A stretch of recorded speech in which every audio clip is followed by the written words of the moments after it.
那国内第一大死因是肺癌。咱中研院有和美国的团队做伙研究，证实讲这部分的肺腺癌患者阿硝胺突变的情形是全球患者拢有的情形。另外研究嘛发现，有的患者较有行起来风险，会当精准治疗。中研院甲美国临床两倍集体学肿瘤分析联盟合作，对欧美甲亚洲相关的族群做肺腺癌两倍基因体分析，发现两大关键。伫个无食薰的肺腺癌患者内底，发现阿硝胺等环境致癌物才会突变的印记。这毋是台湾也是亚洲特有的，是全球患者拢有同款的现象。我们发现男女对于这个环境因子的耐受性很不一样。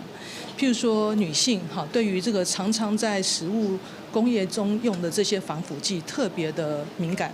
那对于男性而言呢，烟雾类的污染是非常敏感的。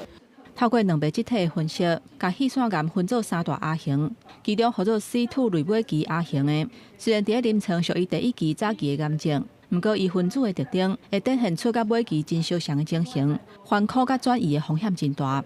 研究团队锁定这个类型的患者，把因基因内底会影响癌细胞存活的几个点标记起来，加做临床会当对症下药精准的点。哪一些人是会复发？这个我们叫做类晚期，那他就要接受比较积极的治疗，找出是哪一些变异点，研发新的药物才能够造福我们的民众。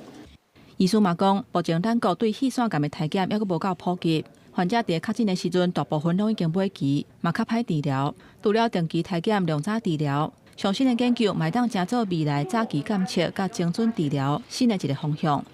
记者综合报道。